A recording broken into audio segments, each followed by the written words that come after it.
Members of the Council and also members of the public, it's great to see you all here, and also to Councillor Peters, who is on this live for us.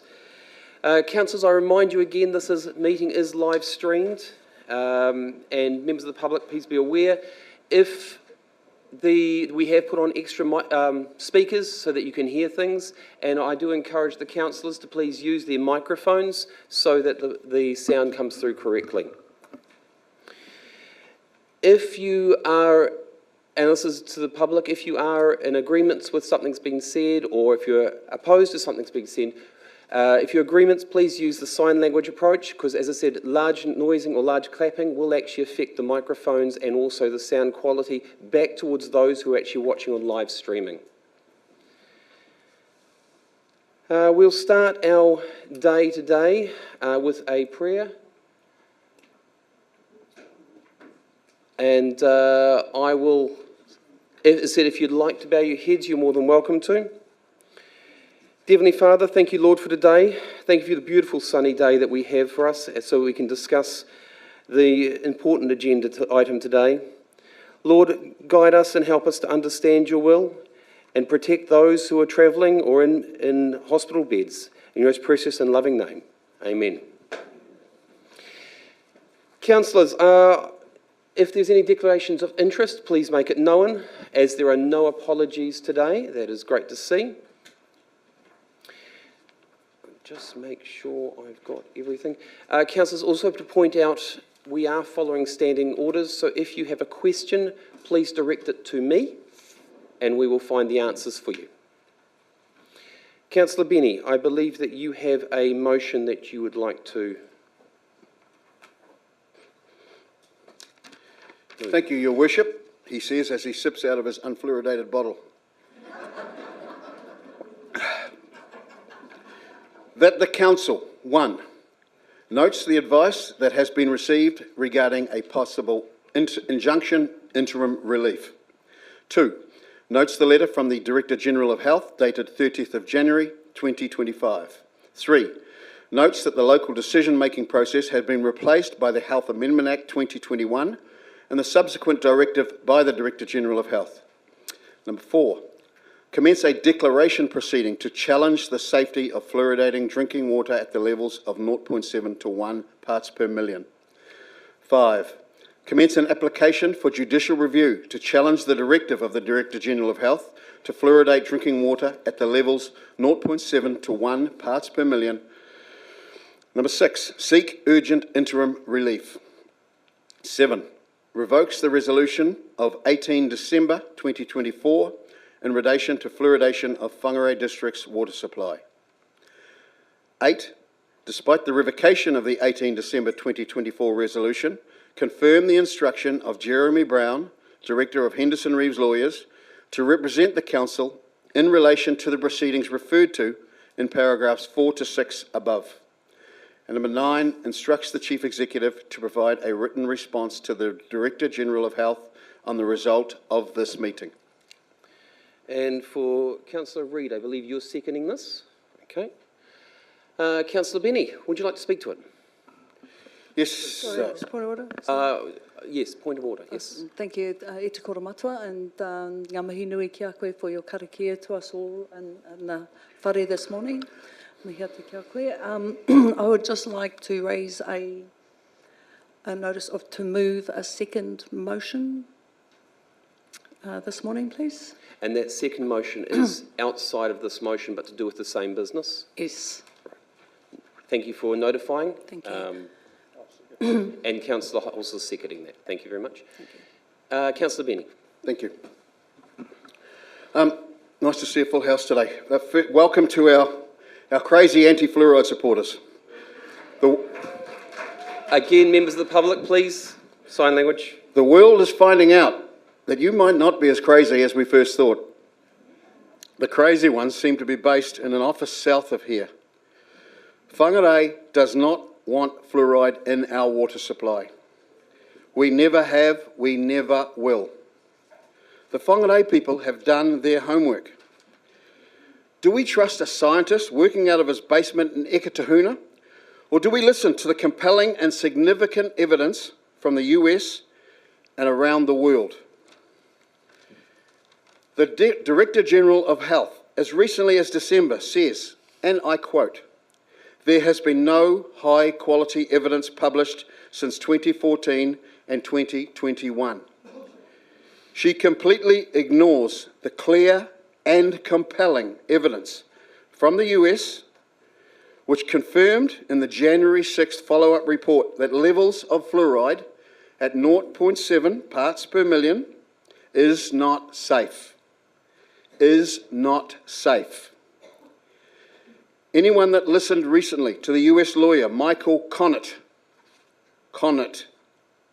not Conop, who took a factual-based argument and destroyed the myth that community water fluoridation was safe and effective. We cannot deny that evidence. He used some of the world's most renowned scientists to prove his case. This was probably the most intensive and comprehensive study the world has taken on fluoridation. And our Ministry of Health official says there has been no high-quality evidence. There's been so much misinformation coming out about this topic, a lot of it from this council. We will be fined millions of dollars. The government won't love us anymore. And here's a headline from a recent paper, as recently as the weekend. The council may have to pay back the cost of the equipment, $4.5 million. Our CE was so worried about that, he didn't even get a legal opinion. That's how much water that carries. Fake news. And where has our local media been? Nice to see you here today. Despite numerous offers to listen to Michael Connett, they failed to attend, failed to speak to him, or even failed to report that he was in the country. Then we move to the cost. There will be councillors here today that will argue about the cost. There is no doubt there will be a significant cost to fight this directive, possibly around $200,000. But today, to those who will question the cost, where were you when the Ministry of Health told us we must pay between $100,000 and $200,000 a year forever to poison our own people? Where were you then? Ask the people what they would rather have. Sticks on the bridge out here, or a council that fights for their health? Millions of dollars on new paving, or safe drinking water? We didn't start this fight. We have been consistent with the Ministry of Health and with our stance. We don't want to fight. But despite pleas to meet, the Director General refuses to meet us. We are asking, let's just pause this and look at the science. Let's have the debate. We don't want to go to court. But no, we get the middle finger. Well, today we reiterate our position. The tide is turning. The fluoride train is in reverse, straight back to the toxic waste dump it came from. Remember lead and asbestos, etc.? Reports commissioned by our own Ministry of Health said New Zealand is 20 years behind the rest of the world. They need to take into account overseas science. That is from our own Ministry of Health report. There is no doubt we will win this fight. The question is when. I won't wait 20 years. The time is now. Thank you. Bang on time, thank you. Members of the public again, please. Thank you very much to those who are abiding by the sound system in here. Thank you, Councillor Benny, and I bang on time there as well. Well done. Do we have any other debate or discussions? No other. Councillor Rooker. Just a question, please. Can I hear the motion again, please, Your Worship? The motion's actually up on the screen up here. Sorry. It's okay. Missed that. Oh, I do need to highlight to the C has just pointed out to me, yes, I do need to highlight that we do actually have Graham Mathias in the room, our council lawyer, and Rebecca as well off to the side. So if there are questions to be posed through to me, then we can answer those. Simon, what is your... I'd just like to make it clear to the councillors that the resolution of the 28th of November not to comply with the Director General's direction still stands. So the rescinding of this... Thank you, Simon. It is noted there, yes. Yep. Okay. Councillor Holmes. Thank you, Your Worship, and thank you, Councillor Benny. So I've just got a couple of questions, please, around what Councillor Benny has just presented to us. The figure of 200,000 that was floated there as the potential cost to this, I'd like to seek the opinion of our legal counsel, if that's possible, Your Worship, in terms of asking how that figure breaks down and what that figure might include, because I'm conscious that if we do go down this road, we are likely to have to employ expert witnesses. There'll be a lot of staff time. So I am dubious about the figure of 200,000. I suspect it might be much larger. So how can we talk to Mr. Mathias about that, or is that inappropriate? So the question you're actually asking, and we'll get Graham to actually answer that, the question is does he have an expectation of what the costs are and what the breakdown may be? Graham, are you able to provide an answer to that? Yes, thank you, Your Worship. The $200,000 figure was an estimate given by the council who's to be instructed. It was based on I think on his original estimate of a 5-day hearing. So it is a figure which would be subject to possible inflation if there was a much longer hearing and if there was cost to be incurred in instructing the expert witnesses, who I understand have provided initial estimates of their charge-out rates, which are quite high. So it's all dependent upon the length of any hearing that would take place. So you couldn't be sure that it would be 200. It could be much more. But if you were to be successful at first instance, then it may be less, because it all depends on whether you're going to have a trial on the merits, how many people are involved, how long it goes. I couldn't give you a clear estimate of that figure, but it could be well in excess of 200. It might be less. Litigation is notoriously difficult to estimate in terms of cost. But there is also the additional potential of cost if council is unsuccessful. Thank you for the answer there, Graham. You made it fairly clear and concise on that it is just an estimate, and it is a figure which may vary depending on how long the court case takes, along with what evidence is required. That's correct. Yeah. Thank you, Worship. I've got another question, if I may. I mean, my own personal view is that the likely cost is far in excess of that, but that's just a personal opinion. Can I please ask then, whatever the figure is we're talking about, and I appreciate Mr. Mathias' answer that it's very difficult to measure the length of a piece of string, but can I ask the Chief Executive then, do we have budget set aside an allocation of money to fund this? So, by the way, point of order, I'm getting quite a lot of feedback from the public here. Would you please exercise your role as the chair to keep this chamber in order? and thank you, Councillor. I will be noting that. I just wanted to make sure the C understands the question before he answers. The question that's been posed from a staff's point of view, is there a budget aligned for this? No, there is no budget to undertake this action. Okay. And members of the public, again, I remind you, please, this is a public forum. I encourage you to keep your voices to the minimum so that the meeting can be held in an orderly manner, please. Thank you, Your Worship. And so to follow up, please, to the Chief Executive. So if there's no budget line for this, how do you propose that we'd find the money if we had to pursue this? See, Simon, again, through the chair here, I'm asking the question, are you able to, is there a likelihood that we will have to change items, or would you find the funds from certain areas? Ultimately, the ratepayer will pick up the bill. As to how council goes about that, council could increase the rates, could put it on the charge for water, could stop certain works.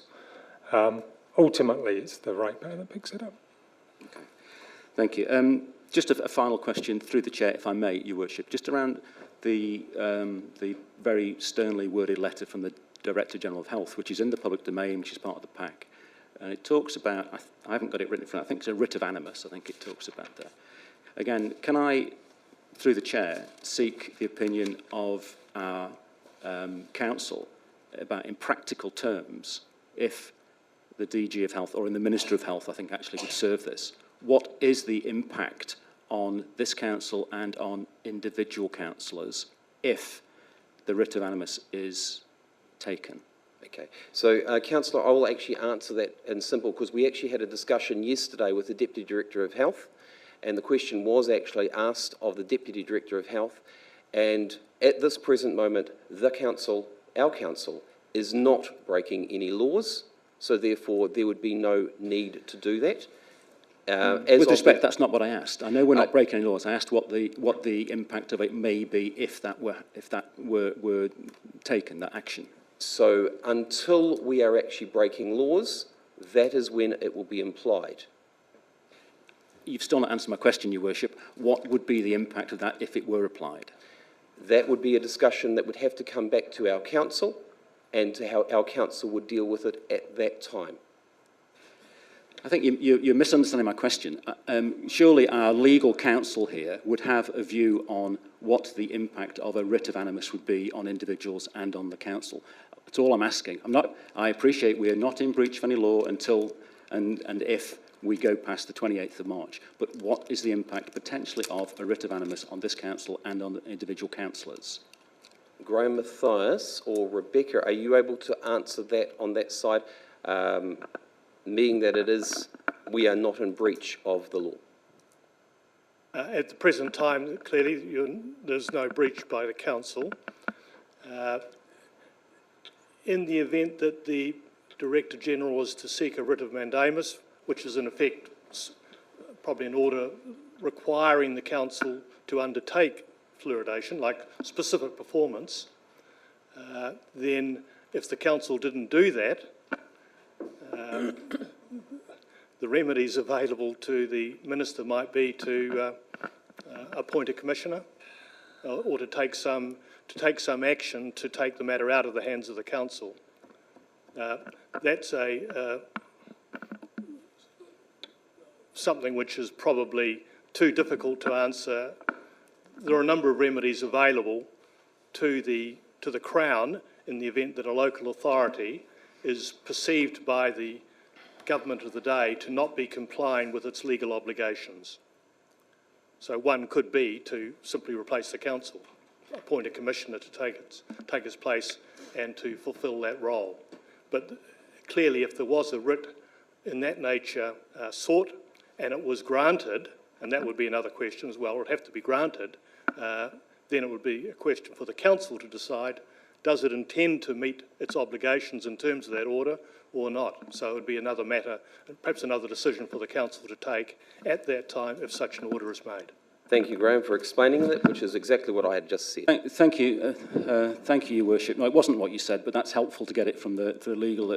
So the point there that I take is that there are a number of remedies available, one of which may be, and I appreciate this is all conjecture, the appointment of commissioners and to remove the council. That's what I was trying to establish. Thank you.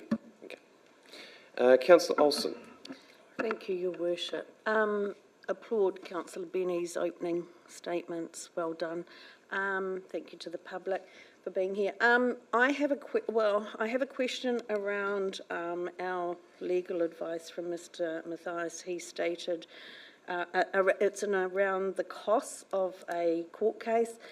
He said expert witnesses may incur quite a heavy expense, but has there not been any discussion that some expert witnesses may provide their advice for free? So thank you, Councillor, for asking that question. The lawyer to us, Graham Mathias, has actually already answered that. He says he is unable to provide an actual figure, so there could be a charge, there may not be a charge. However, he's unable to say it. So that's why the figure is only an estimate. Yes, just wanted to point that out, that maybe it might be free. Thank you for pointing that out. Councillor Golightly. Thank you, Your Worship. I'd just like to speak in support of Gavin's motion today. And, you know, we could go on and on and on today about, you know, we've had threats of costs, as we've heard. We've had threats that we will also individually be liable for costs.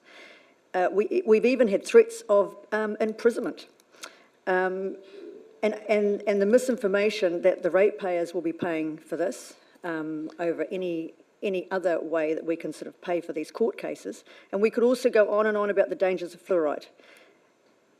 But I want to also say that this is a huge threat on democracy, as I heard the same from the Honourable Winston Peters today. You know, in a truly democratic society, public debate, transparency, and the ability for citizens to opt out or influence policies through voting and activism are essential to assuring that health interventions respect both individual rights and personal well-being. This does not. Thank you, Councillor Golightly. Thank you, members of the public. Councillor Mackenzie. Thank you, Your Worship. Yeah, really great speech, Gavin. Stirring stuff, you're getting very good at this. No, honestly. So we've debated this twice before, but this is an evolving situation. So this is my take on where things are at the moment. We have received this letter from the Director General of Health. The tone and content of it suggests that they will take legal action. And we've been advised as such. Now there's been a more recent development that New Zealand First have come out suggesting a members' bill, which is a new development. So things are changing quickly.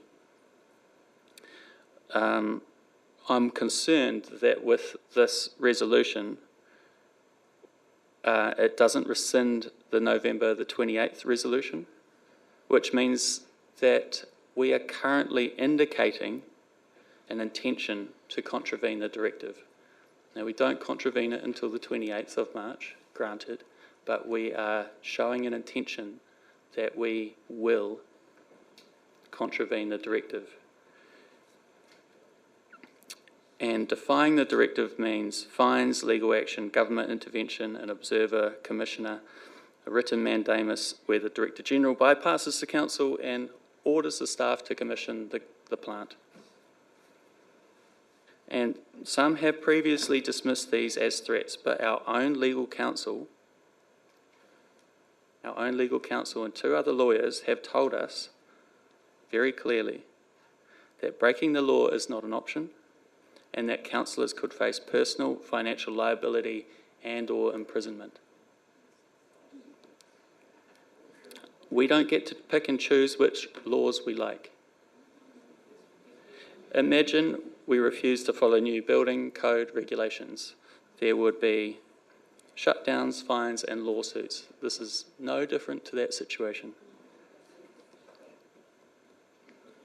So where we're at is we're now proposing to take a legal case for an urgent interim order and undertake a more long-term substantive case. The problem I see with that is that the interim order is unlikely to succeed. And the long-term case, the issue with that is we don't know how much it will cost, how long it will take, but we do know that it's likely to be in the hundreds of thousands of dollars. Last year, Whangarei District Council implemented a 17.2% rate increase. Spending ratepayer money on this means either higher rates or cutting essential projects. We've been told that by the CE this morning. And I know that there's a passionate group here, but do we have a mandate from the public as a whole to spend their money on a legal case? Now, let me propose another idea here.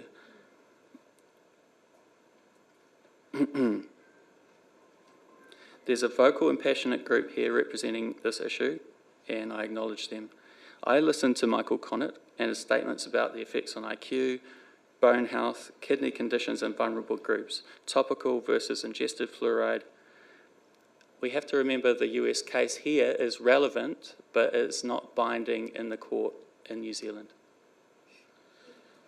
That is the advice that we've been given by our lawyers. Members of the public? These are complex medical and legal issues, and I would be very happy to see this work through in the court of law between opposing experts. But the matter is, should Whangarei District Council be the ones to take the action and fund the legal case? Members of the public, I say again. When you have well-funded national advocacy groups like New Health, who would be better placed to take the action rather than further burdening our already overburdened ratepayers and citizens.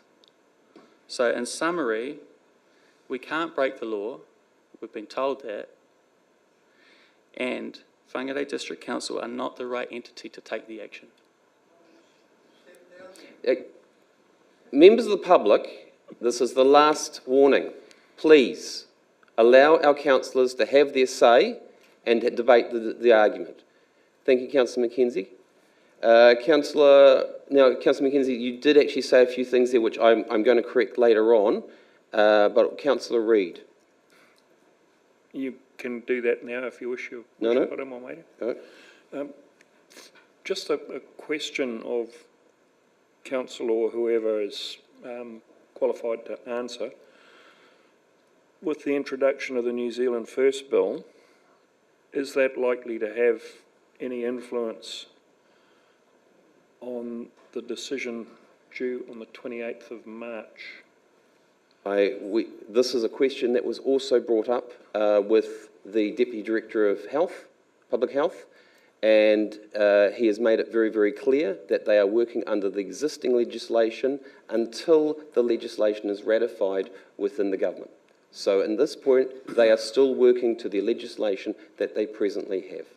So should that bill come into Parliament for discussion and debate, would that then not give us a foothold in delaying this ultimatum for the 28th of March? The Deputy Director of Health made it very clear, and I do stipulate again, that they are working to the legislation that they have presently. Until the legislation becomes law, they cannot do anything but follow the existing legislation. I figured as much. But thank you for asking the question. That was a question that was asked by Councillor Hulse yesterday. Councillor Olsen, you have a... Yes, I do have a question. With regard to the bill, was there any indication that that may be fast-tracked? At this present moment, Councillor, no, there was no indication of that. There is a process within central government that they must follow, and at times legislation can be fast-tracked for certain purposes. This is one that we unfortunately do not know the answers of, and that we haven't received the answers from central government on. Okay, thank you. May I make a comment? I'm extremely passionate about this topic, as most people would probably know. And, you know, I'd like to challenge imprisonment. I think, you know, if that should happen, bring it on. Thank you, Councillor. Thank you, members of the public. Councillor Cooper. Thank you, Your Worship. It's yet another interesting debate. Even the third time round, it continues to be interesting. Like others, I'd like to congratulate Councillor Benny on his opening address. They were emotional. They were a popular cause for the crowd in the room, and but a bit short on some facts, I felt, but however entertaining. So thank you, Gavin. The question for me is not whether the fluoride's good or bad for us. The question for me is, as a governing body, as a regulatory body, do we follow the laws of the land? And where is the right place to have this argument? And the answer, I believe, if I was in the audience and I was sitting in a room where they have indicated that they're not going to comply with this particular law on fluoridation, which is a legal obligation, I wouldn't, why would you bother listening to standing orders, and why would you not want to express yourself fully? So feel free during my speech to express yourself fully, people. Because Councillor, members of the public, no. We are in a public setting, and Councillor Cooper, I remind you again that this is being live streamed, so I do need to make sure that decorum is kept in here, please. Well, I'm just advocating. And please follow the standing orders as you have abided to and agreed to abide to. Well, I think that's an interesting point, Your Worship, because we all took an Councillor, oath. keep with your debate and focus on your debate. I am trying to, Your Worship, if you give me a chance. You see, we all took an oath, didn't we, to abide by the Local Government Act. And I think I'm correct, and maybe we can ask Mr Mathias if, under the Act, we are obligated to uphold the rules and directives that come from government. So that's a question for Mr Mathias. Councillor, have you got further to speak to it? Well, once I hear what Mr Mathias says, I'll amend my speech accordingly. You are asking the question to me as the chair. I'm and asking, as has previously been stated, Councillor Cooper, there are no laws being broken at this point.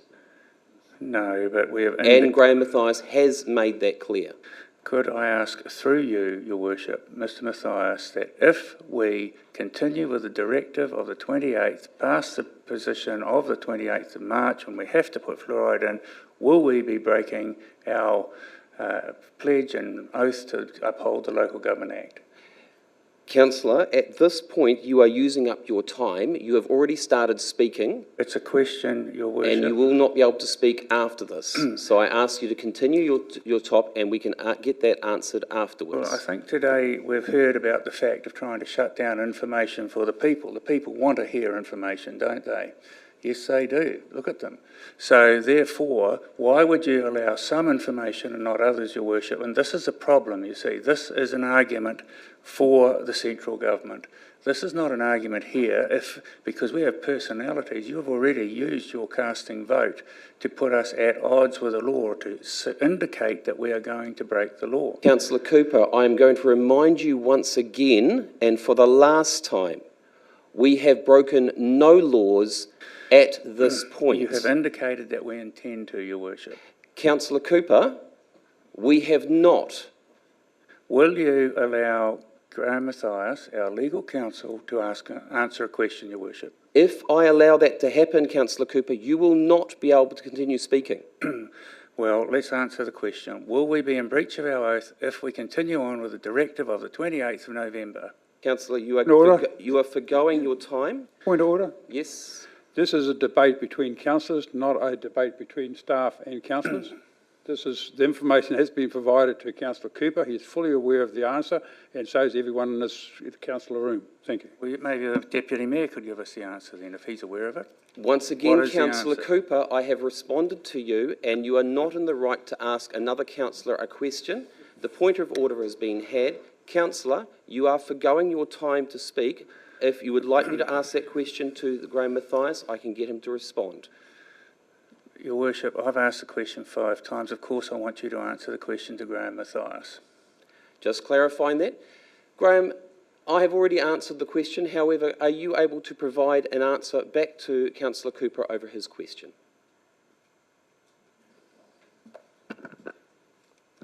The declaration that you give is that you will faithfully and impartially and according to the best of your skill, judgment, execute and perform in the best interests of the council, the powers and authorities, duties vested in you or imposed on you as a member of the council by virtue of any enactment.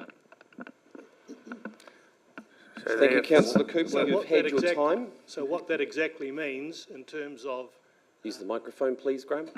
So what that exactly entails is a moot point. Thank you, Graham, for re-explaining the same situation. After all that, we get a moot point, Your Worship. Isn't that interesting? Now, listen. Councillor Cooper, as I said, your time is now up. Well, I don't believe I need to stick to standing orders, Your Worship, because we Councillor are Cooper, ready to this just is your throw them final out the chance. window. I have asked you. You now leave the chamber. No, I will not leave In the accordance chamber. to the standing orders, you will now leave Is the that chamber. the sort of thing you want people? Excuse argument me, shut Councillor down? Cooper. It's quite interesting, The isn't ruling it? has been made. You are being disruptive. You now leave the chambers for 10 minutes. I will not leave the chamber, Your Worship. You will have to physically remove me. Security, we will now adjourn the meeting while Councillor Cooper is escorted from the room. We will adjourn the meeting for 10 minutes.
Councillors, is there any more discussion? Any more questions?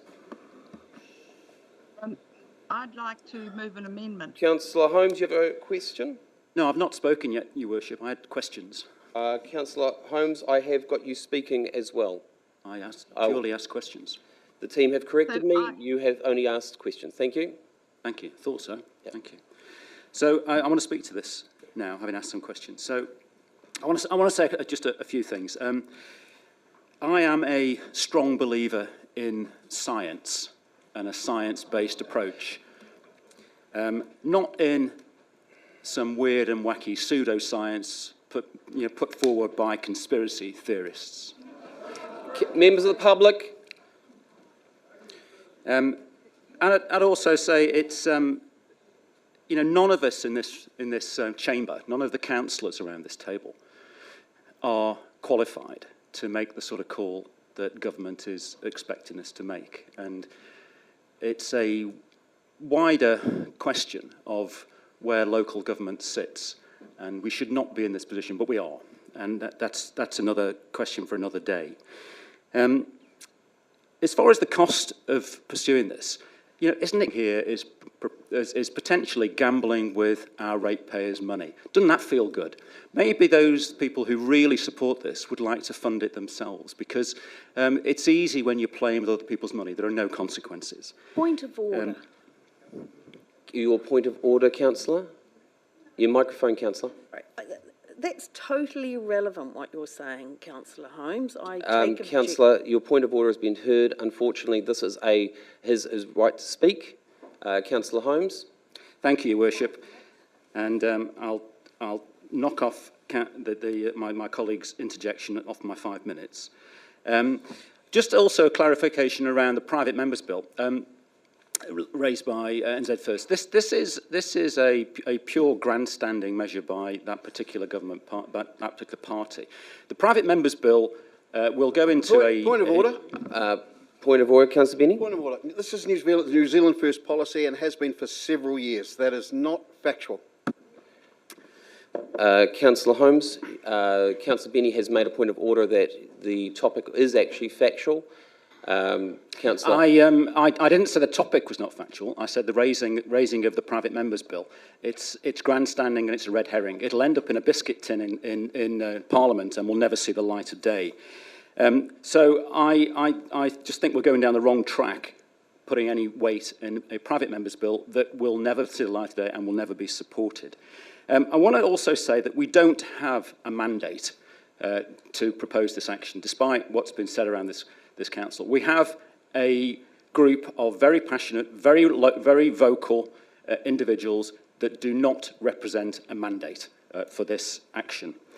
And I think the final point I'd like to make is, if we are foolish enough as a council to pursue this action, I would like every dollar and every cent recorded and accounted for and reported back in a transparent way to the public, so they can see what their elected members are wasting their money on. Thank you.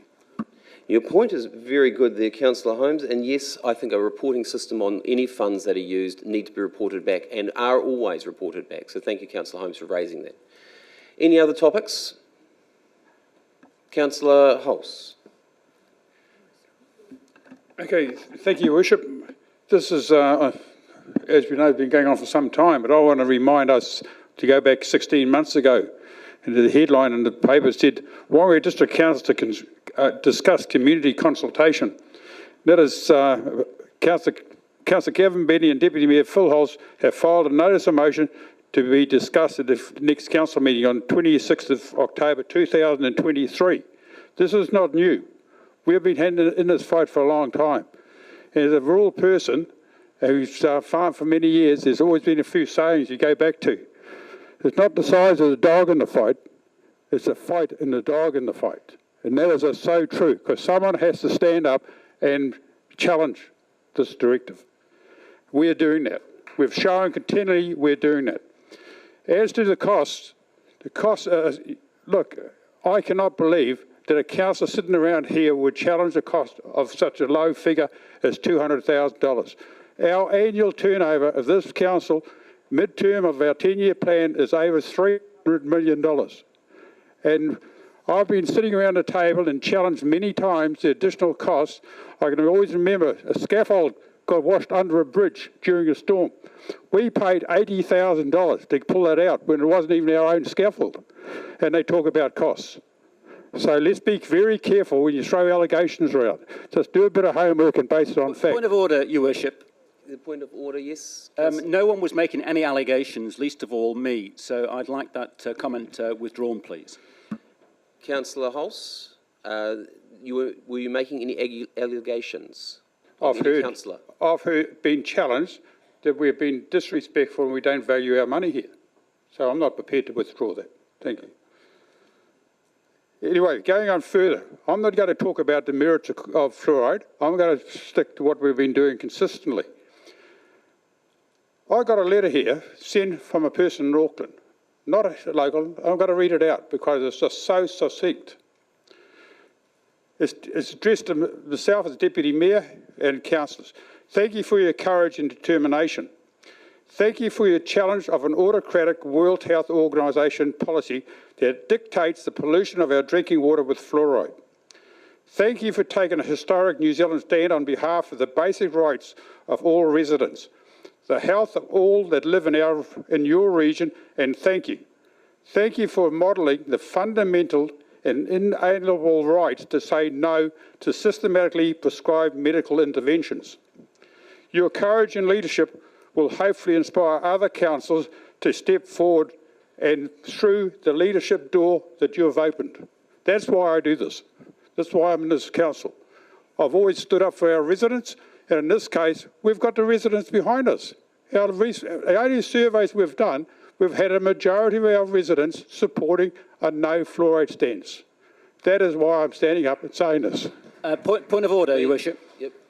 Point of order is... Can I just clarify when this survey was conducted? I believe it was more than 20 years ago. Is that right? Councillor, that was in 2002 when the referendum was referred to. Yes, Councillor. And I was the council president at that meeting, Councillor. I've been there a while, so I know the trends of the land. Yeah. So, last night at a Ruakaka Ratepayers meeting, I discussed what we had on the agenda today, and no opposition from members of that party. A lot of people had views, and I expressed at the time that I can assure you the councillors sitting around this table making this decision have probably got 95% more information than the people sitting around the ratepayers table, and they accepted that. And they trust us to make a decision on their behalf. Thank you. Okay, thank you, Councillor Hulse. Members of the public, I remind you again, this will be the last time. I need to make sure that the room stays so the sound can be heard by all. I have already had comments to make that the people are finding it hard to hear. So I do please encourage you to not make the noise. Any other topics? Councillor Connor. I have, this is a question, please. Question, yes. Yep. In the past little while, I've heard comments around everything, not here, just outside of this. And people have questioned why, while we're fighting, we can push back on this and fighting this particular topic from central government directive. Why did we not push back and fight the directive around Māori wards? So that is a question to the council, or is that a question to the staff? Are you asking it's a question to whoever can answer it. Okay. To yourself, to Chief Executive. If this is something that we can fight, why couldn't we fight the Māori ward one? At the time, there was no motion that was brought up, and this has been brought up by a councillor as a motion with the fluoride. There was no motion through council to be brought up at the time. So had there been, there was the potential of it being able to be pushed back? That is correct. Councillor Roka. Thank you, Worship. Interesting debate this morning. Like to just acknowledge everyone in the room. I think I just want to be clear that I'm not against fluoride. I still use fluoride in my toothpaste, I still brush my teeth with fluoride. I'm not against fluoride. What I'm not supportive of is fluoride in our waterways, it just seems to me that all the information we've gotten, it's an ineffective means of fighting this issue. And the issue we're talking about is oral health, you know. We're talking about potential imprisonment over oral health, which is crazy to me at this point in time. And then it seems to me that based on the information we're getting, our government would rather fight this issue to back themselves than to admit that they potentially have been putting us in harm's way for the last 60 to 70 years. That's what it feels like. That's my opinion, my personal opinion.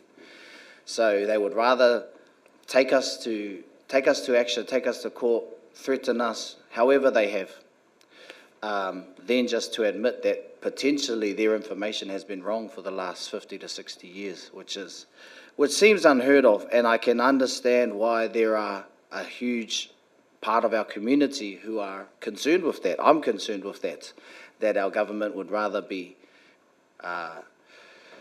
right than proven wrong, which is a concern for me. That's really where it comes down to. But we're talking oral health. We're talking the oral health of our vulnerable communities. That's really what it comes down to. And now we're having this huge debate nationwide about the oral health of our babies, our tamariki, in vulnerable communities.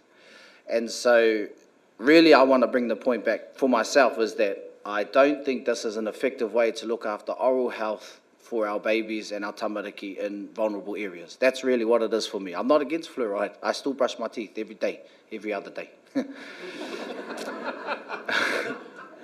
But I just want to be clear that that's not what we're fighting. We're not fighting fluoride, you know. We're fighting the effectiveness of this potential method.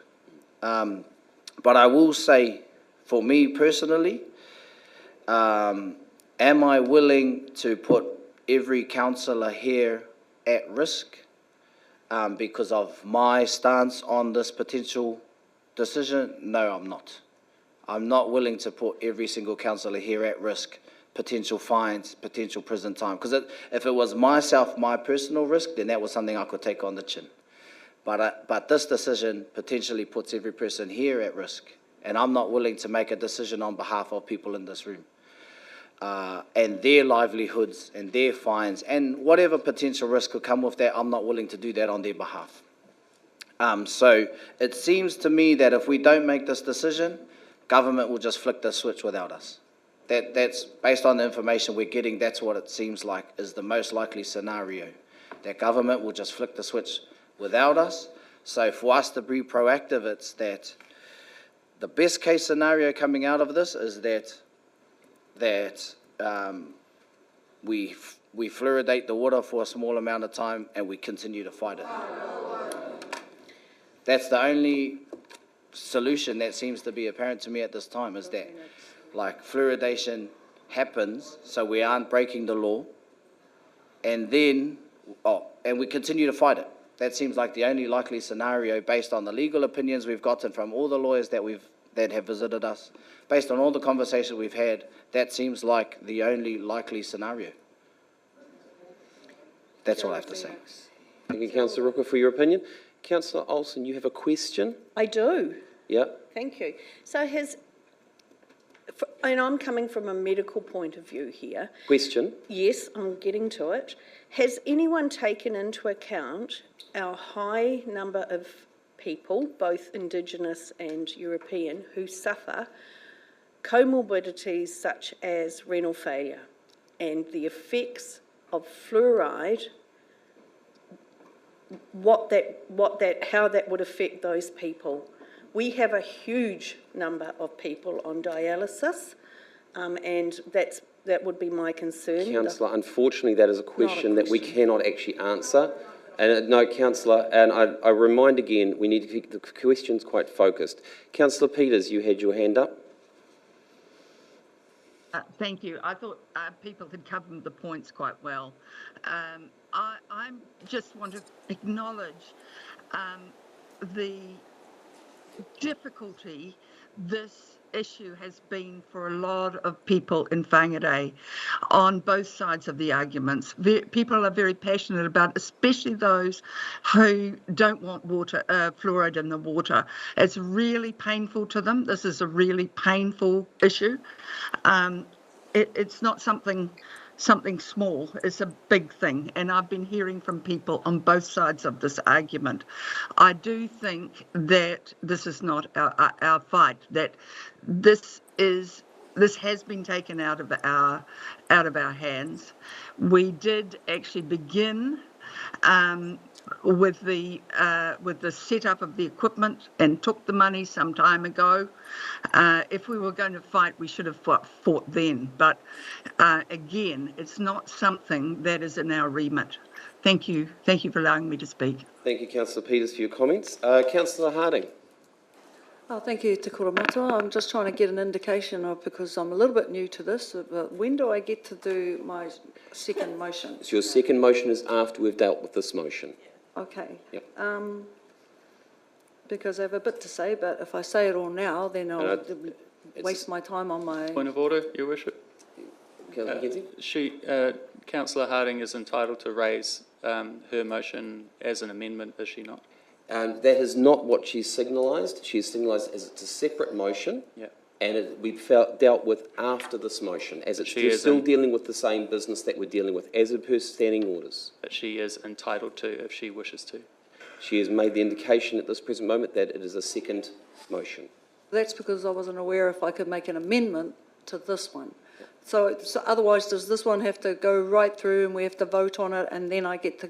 Correct. And then I get to That's put correct. my second Yes. motion in. Well, then I'd like to put my amendment in now. Okay, and your amendment is? I've sent it through to the front desk. As everyone has spoken, except for myself. Paul? Paul hasn't spoken, and sorry, Councillor Connor hasn't spoken. So yes, your motion, do you want to read out your motion? And neither have I. Yep, true. Yep. Kapai? Yep. Thanks very much to everybody here in the chambers. The amendment that I'd like to make is that Council notes the media statement released by New Zealand First on Tuesday, the 11th of February 2025, to introduce a fluoridation referendum bill, a members' bill which would restore decision-making power to local communities regarding the fluoridation of drinking water. Notes that the fluoridation referendum legislation bill seeks to repeal the Health Fluoridation of Drinking Water Amendment Act 2021 that granted centralised authority to the Director-General of Health and mandated the fluoridation of local water supplies. Number 3 notes that New Zealand First will also amend the Local Government Act 2002 and Health Act 1956, mandating local authorities to hold a binding referendum on water fluoridation. Sorry, I just need to look at my own copy. Oh, sorry.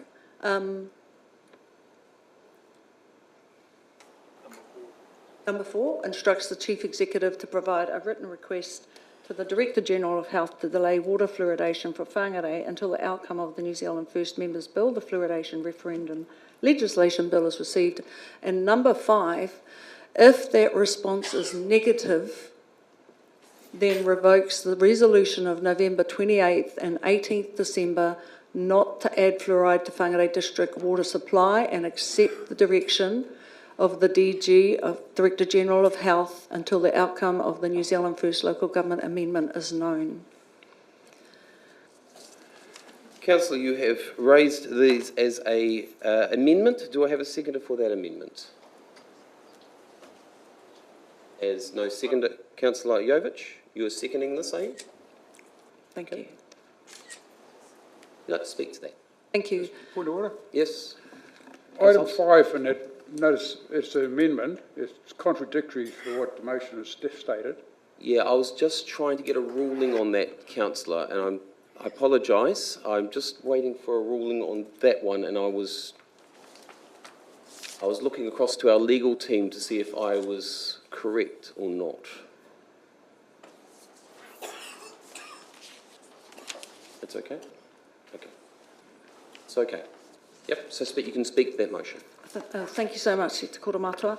Look, I've been really grappling with this kaupapa, and I can imagine a lot of us as elected members have been. And while I acknowledge everybody that's in the whare here today, I also acknowledge a lot of people and many of our communities in whānau that are not in the whare today, and they also have their own critical feedback and opinion. And that doesn't kind of match up all the time. But I'm compelled to move this amendment today as the basis of obviously the release of this information yesterday, and therefore timely, and it has been raised by other elected members. And while it probably is a bit of a red herring and a mooting point for New Zealand First, and there's not a lot of kaupapa that kind of is that I've accepted from this party, but this one resonated strongly for me because it is, one, are we really the entity, and it's been said before, that should carry this kaupapa, and two, it is about the people, it's the drinking water, it's a public drinking water, and the public should have that say. And saying that, we know that these kind of members' bills, and that they take, you know, they're not going to take 4 minutes, they're going to take 14 months probably. And so that is why I added the fifth paragraph there, having not been aware of the conversations that have already been taken place with the Director General, then and therefore people knowing what the outcome is going to look like if we instruct the CE to do this. However, I felt really strongly that, and it might be the Whanonga Winston Peters floating things that are going to catch us on the fly and go, well, it did, it caught me. And I thought, this is something I'm prepared to put to council today, and you can vote it down or whatever, but I have to stand and I have to do this. And it's not all about, you know, getting elected members on board or not. This is, for me, Deborah Harding, elected member, whether anybody likes it or not, it's picked up, it resonates with me. It may take a long time to do this, but by doing this, we will act legally as elected members, but we can also give it the opportunity down the road, exactly what Councillor Ruka has just spoken about, which I absolutely tautoko, aka mihi nui kia koe, Councillor Ruka. We have to take this one on the chin up until we could possibly get the outcome of that local government amendment. We have had, you know, everybody's been ambushed with emails, comments. I've had kaumātua kuia. I've had a kaumātua who's told me that his, you know, in his days, probably early 40s, he had the worst teeth at the dental clinic, whatever they called it back in the days, all the time. And they made that decision when they had children, they gave them fluoride tablets, they put it in their tank water, and, you know, and their children have had absolutely no cavities. That's just one whānau. And there's, you know, 100 whānau here, and they've got different opinions. Is it really our say? Thank you, Councillor. Your time is up. Thank you. Yep. Thank you very much for that, Councillor. Councillor Benny, you are next. Yeah, just in reply to that. So I understand what Councillor Harding is trying to do, but I just don't think the councillors in this room, some of them, do not understand what my recommendation was about. My recommendation allows us to legally challenge the directive from Point the of order, Director Your General Worship. of Health. Councillor Mackenzie, your point of order? Yeah, we're speaking to this amendment. And so is Councillor Benny. No, he's speaking to the previous. No, he's actually speaking to his to Councillor Absolutely. Harding's motion. No, he's speaking specifically about his motion, not about the amendment, Your Worship. Councillor, I've made the ruling there. He's actually speaking to Councillor Harding's motion. If you could, Councillor, if you could just make sure that he does, Your Worship. Yep. Thank you. A point of order's got to have a point. So, again, I don't think councillors understand what the original motion meant.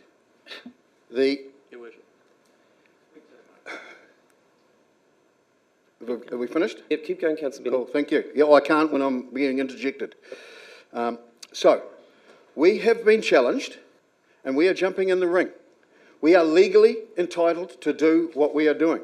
To those that say we have no mandate, read section 23 of the Health Act. I do not have a science or a law degree, but I have a degree in common sense from the School of Hard Knocks. Councillor Harding is bringing a motion in. I would ask we take it in parts in relation to the last line. I will ask that. And I'm happy to support that. However, we are not breaking the law until the 28th of March. This is a fast-moving beast. Things are happening daily. Whatever's happened out there, who knows? We'll find out when we leave this chambers. But things are happening fast. We are trying to buy some time. Legally, we are legally entitled to do what we are doing. We have been challenged and we are responding to that challenge. Face the challenge. I would urge you to support Councillor Harding except for the last item. There is no need to at this stage. We are not breaking any law. I'm with Councillor Rooker. I do not want to put councillors on board with any fines or any other penalties, or even this council. We all understand. We don't want the cost. However, this is a fight in the meantime that we will fight and we will win. So I urge you support that, but do not support the last one. If I can have the last part in parts. Thank you. Thank you, Councillor Benny. Councillor Peters. Could I be sent the motion, please? Oh, it has been emailed to you, Councillor Peters. Okay. You want me to read it again? No, that's okay. No, she's going to find it on her computer. Councillor Olsen. Thank you, Your Worship. Pardon my ignorance. Is it possible to make an amendment to Councillor Harding's motion or her amendment? No, it's not. Fun. You can foreshadow another amendment if this one was to fail. Councillor Holmes. Your Worship, I think that's probably answered my question, but I broadly support, so I'm speaking to this rather than asking a question now. Broadly support what Councillor Harding is saying. My only caveat would be in number 5 there, that if we don't receive a response from the DG of Health before the live date of 28th of March, then we're in a bit of a problem, an issue. And I would have liked to have seen an end date in there that we receive. If we've not received a response by the 14th of March, that gives staff 2 weeks to implement this, if that becomes necessary. Now, I appreciate what you've said already to Councillor Olsen. I can't suggest an amendment, but that was going to be my point. Okay. Thank you, Councillor. Councillor Rooker. Thank you, Worship. Can I just ask a clarification question for myself? So, if we do take this in parts, as been suggested by Councillor Benny, so we take it in parts, we vote on it in parts, and then we then go back to Councillor Benny's original motion? Or? No, so what happens is we've got it's a good question to ask, so that's very good clarification here. So we have the amendment which is on the table. Mm-hmm. This supersedes the motion that was provided by Councillor Benny. Okay, thank you. Yeah. Councillor Yovich. Through the Chair, question to our CEO. Just picking up on a comment that was just made there about the 14 days. From all my readings, I thought we had to have it in, we had a month lead-in, so come 31st. So the 14th of March is too late because that's only 2 weeks. Yeah, so the question that you're asking is there need to be 14 days or 4 weeks? Correct. Yeah. See? Within the contract, there's a month proving period that we need to do. Now, that is a separate issue to what the date is provided by the Director General of Health. So they're two slightly different things. We've provided advice to Council saying that we believe a month is an appropriate period to do all the wet testing and make sure everything is compliant and running smoothly for the 28th of March. So they're two slightly different things. For us to be able to do that wet testing within 2 weeks would be a rush, and it does add more risks. So that's why we provided council with the advice. If we were to do this, preferably we'd do the month's testing prior to the 28th. That's what I understood. So any suggestion would be is from an amendment is that, I mean, they turn the letters around pretty quick down there. It's not snail mail. So I would have thought that anything would be an end date by the end of February to allow our staff to facilitate the directive. Councillor Cooper. Thank you, Your Worship. Nice to be back. I'd just like to speak to this amendment, if I may. Thank you very much. I support what Councillor Harding is doing, and the points that I like about it are the fact that Winston Peters and Shane Jones and the New Zealand First Party have realised that there is a case here to be discussed and answered, and I wholeheartedly agree with that. I believe that they are the right vehicle. They are taking it down to central government, who have made this decision to mandate that we put the fluoride in the water, and it takes the risk away from our ratepayers. So it answers a question of dealing with the question around fluoride, and it takes the risk away from our ratepayers. What's happened to the motion? I think the team is still working on that. Okay. It also, in my opinion, allows our council to, can we get the motion? There we go. Thank you. To act in a timely manner to comply with the law and uphold our mana in this district as a lawful outfit who can be taken seriously. So the question of the health of the public is being addressed. The question of us being an honourable outfit who sticks to its mandate is being addressed, and it allows us to comply with the law. If the members' bill is successful and gets turned around, then we can cease fluoride treatment any day of the week that people direct us to. So in the meantime, we can uphold the law. It answers all of Councillor Rooker's questions. Okay, thank you. Yep. Councillor Peters, you ready to ask a quick Yes. statement? Yeah, I had a question that piggybacks on Councillor Jovish's discussion. So, with this motion of Councillor Harding's, will we have time to prepare? That's of you, and if not, through you, Sir, to the CE. Yeah. To answer that question, Councillor Peters, so you're actually asking, with the motion that's put in play, is there giving enough time for the staff? Unfortunately, there is no indication on here to when the motion would be received or feedback would have received from the Director General of Health. So it would be very hard for Simon to be able to answer that. However, I will see if he can. Thank you for the question. We will ask the question to the Director General of Health promptly, and we will request that the Director General of Health responds as soon as practicable to provide us with enough time to meet all the requirements. Still very hard. Thank you, Simon. Yeah. Thank you. And Kora Matua, thank you both. I do support Councillor Harding's motion. Thank you. Thank you, Councillor. Councillor Yovich, you got your mic on again? No? Councillor Mackenzie. Point of clarification, Your Worship. Yep. If the mover and seconder are in agreement with adding a stipulated date, could the amendment as it stands not be altered in order to reflect that? Yes, yes, if the mover and seconder are happy to include a date in there, yes.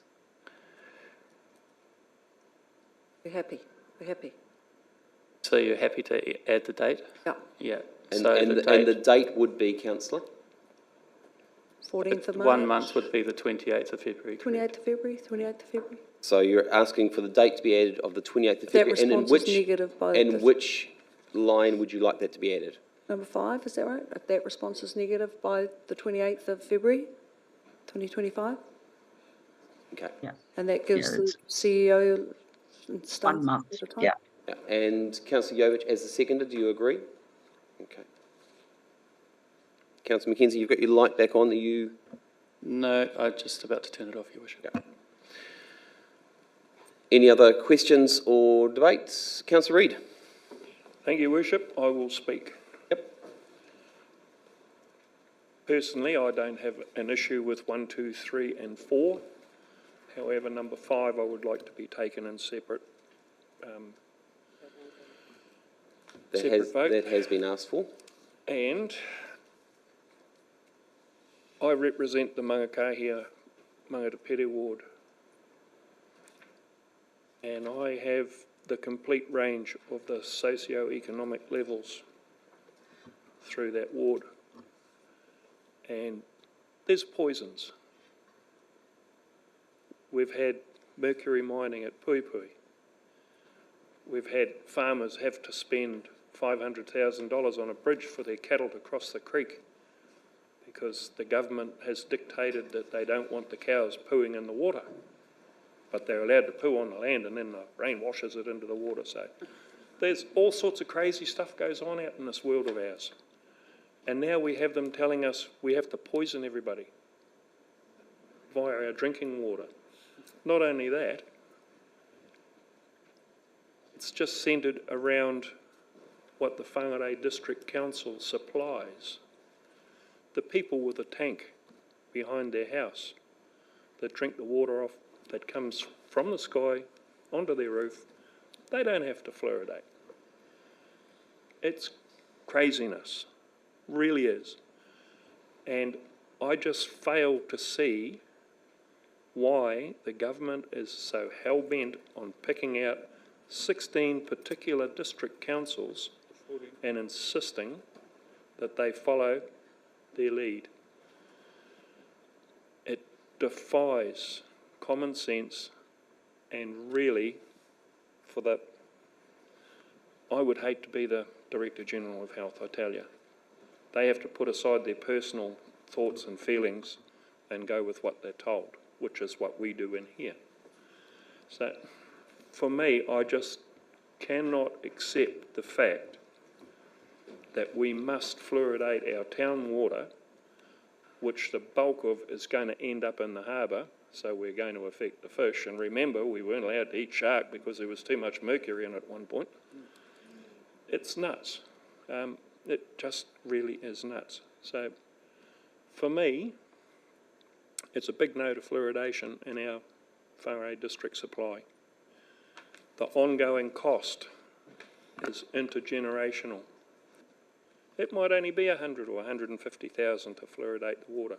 Now, what about when the population's doubled? That price will go up because the water usage will be doubled. So, I think fighting the good fight, as Councillor Benny has asked us to do, is the thing to do, and now is the time to do it. Thank you. Okay, thank you, Councillor Reid. Councillor Golightly. Thank you, Your Worship. Thank you, Councillor Harding. It's just number 5. To me, it's like, you know, we're taking a stand against having fluoride in our water, unless, you know, it's sort of like if the response is negative, we know that the response is going to be negative. I mean, there's no pressure. That just takes all the pressure off. We may as well just sort of say, you know, fluoridate our water today, because it's just sort of like, you know, we've got all this, it says no, and then it's like, except, you know, but. So for me, it's just not sending the message that that we want to send. Thank you, Councillor. Councillor Benny, you've spoken. Do you have a question? Question, yes. So the question relates to the amendment. And if council is aware of, if we pass this amendment, does that remove any chance of us challenging the directive in court? So, Councillor, as I stated this previously, yes, this overrides the previous motion. Yes. So agreeing to What this... time is Kaloni coming? Councillor Peters, your microphone is on.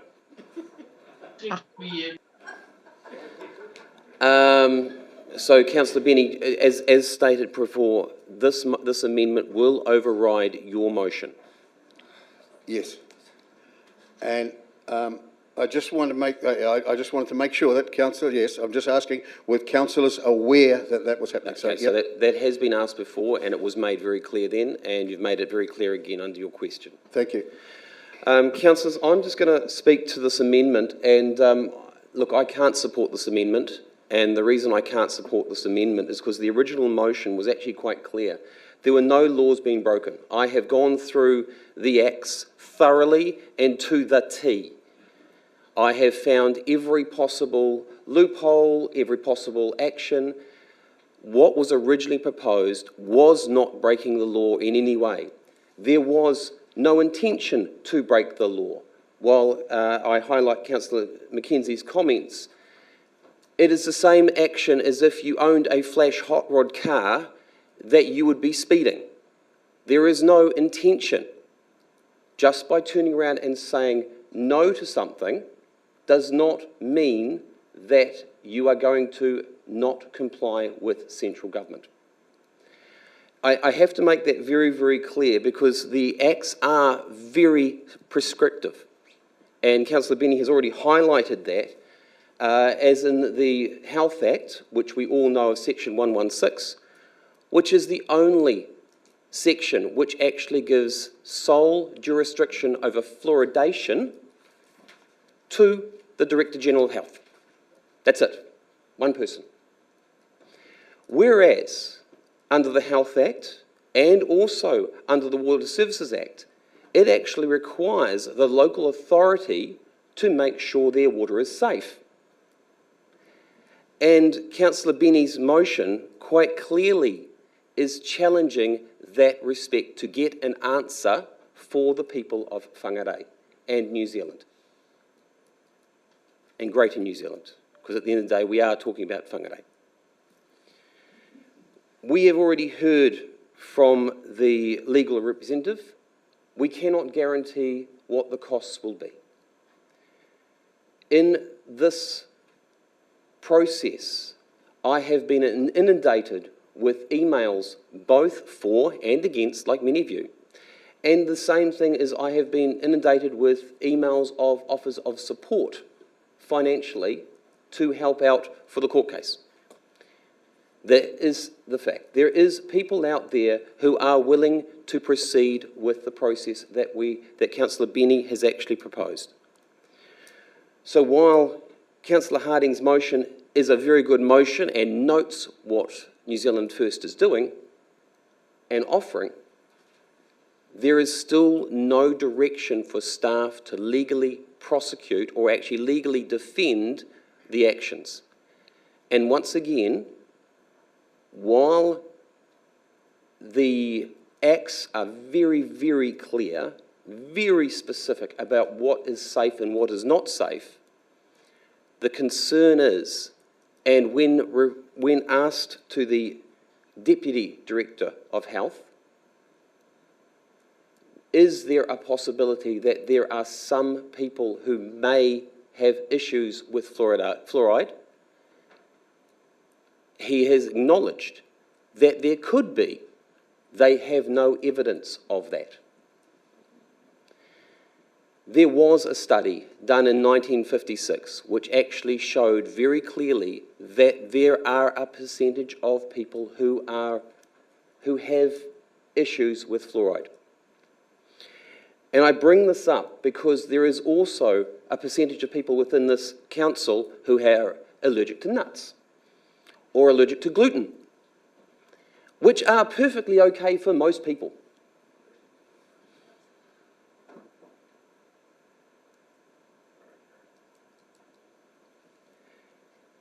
I will make it very, very clear. The motion that has been put, the amendment that it's put, does not challenge the government in that respect. And that is why I cannot support this, because we as a council need answers. We need very clear answers over what is safe, and that is what the motion of Councillor Benny is actually providing. Councillor McKenzie, you've got a question? Procedural motion to put the vote, Your Worship. A procedural motion has been requested. Do we have a seconder? Councillor Holmes, you've spoken. Councillor Cooper, you've spoken. Councillor Connop is seconding. Procedural motion has been requested that the motion be put. All those in favour? Division has been called. This is on the procedural motion not being put, not on the amendment. Okay? This is on, so make it very clear, this is on the actual procedural motion. All those in favour to proceed with putting the motion in the amendment? No, it's the procedural motion. And a division has been called. Please raise your right hand. Councillor for, Councillor Jovich, Councillor Ruka, Councillor Reid, Councillor McKenzie, Councillor Holmes, Councillor Harding, Councillor Cooper, Councillor Peters. Those against? Councillor Olsen, Councillor Holtz, Councillor Golightly, His Worship the Mayor. Connop actually voted for the motion be put. Okay, so he's voting for? Yep. Benny? Councillor Benny, you voted against, wasn't it? Or you for the motion to be put? Yep. Is that clear? Councillors, for the benefit of the team here, can you please raise your hands again? Those in favour, please raise your hand. Right.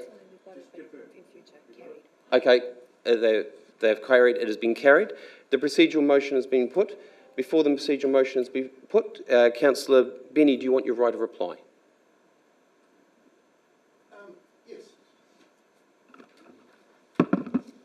Took me by surprise a little bit there, so this is a little bit unusual. You don't have to. Yes, I will, Yep. but I will be brief. Fully respect what Councillor Harding is trying to do, but this will undermine our whole process. We have a plan, we have a challenge. Let's stick to that plan. I urge you to vote against this motion. I urge you to follow through with the path we are taking. There is some trust required, I understand that, but there is no need, there is no will to put this council or council laws at risk. So I'm asking you now, please vote against this. Let's go back to my motion. Let's get that through and continue the fight. Thank you. The right of reply has been had. All those in favour for the amendment? Division. Division has been called by Councillor Connop. All those in favour, please raise your right hand in favour of the amendment. Point of order. Councillor Hulse. It is already agreed during the process you'll be taking it in parts. Correct, Councillor, it will be taken in parts, and so that's 1 to 4 is what we're voting on first. All those in favour, please raise your right hand. So the first part of the motion, Point of which order. is... Sorry, just for clarification, what we're voting on next is 1 to 4, and then the next part is to vote on accepting 5? Correct. Correct? Thank Correct. you. I was just clarifying that for Councillor Olsen. Thank you. Okay, Thanks, so... Councillor Olsen. So all those in favour of 1 to 4, please raise your right hand. Councillor Jovich, Councillor McKenzie, Councillor Holmes, Councillor Harding, Councillor Cooper, Councillor Connop, Councillor Peters. Those against? Councillor Ruka, Councillor Reid, Councillor Olsen, Councillor Holtz, Councillor Golightly, Councillor His Worship the Mayor, Councillor Benny. Councillors, I do remind you, you do need to keep your hands up until your name has been called.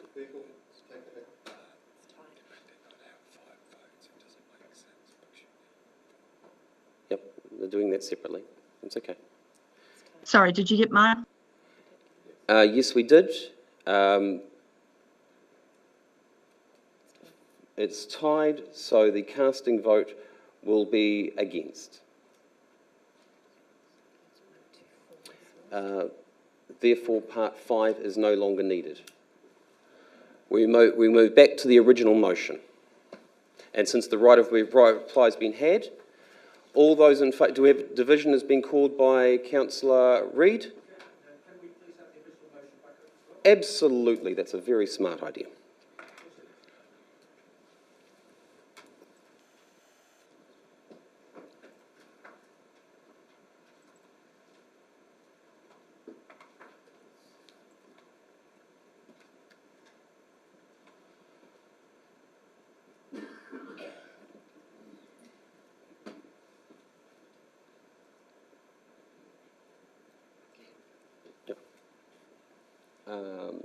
The motion's all up on the screen, nice and clear. Right, the division has been called. All those in favour of the motion, Councillor Benny's motion, please raise your right hand. Councillor Ruka, Councillor Reid, Councillor Olsen, Councillor Hulse, Councillor Golightly, Councillor Benny, His Worship the Mayor. Those against? Councillor Yovich, Councillor Mackenzie, Councillor Holmes, Councillor Harding, Councillor Cooper, Councillor Connop, Councillor Peters. It is a tie, and therefore I will use my casting vote is to proceed with the motion. Thank you, councillors. Councillor, since your motion has now been taken as an amendment, we can't go back to it now. I'm just letting everyone realise that what the situation is. Councillors, we have direction for the staff to proceed. Thank you very much for your time. Thank you, members of the public. For those online, thank you for watching. And we will look forward to seeing everyone around later on. And we'll just highlight the Kaffler Park was opened and blessed this morning. So it is right in time for the Love It Here Festival on Friday the 14th. On saying that, councillors, let us just close this meeting with a word of prayer. As yet, you have the right, you're more than welcome to bow your heads. Heavenly Father, thank you, Lord, for the discussions today. Thank you for the debate that we've had. Lord, as we've gone through the discussions here and as we've gone through the times, we acknowledge the different opinions of those within our community. We acknowledge the different opinions within this chamber as it's reflected. Lord, may you look after all those that are represented here and those watching online and those who are unable to make the meetings today. In your most precious and loving name, amen.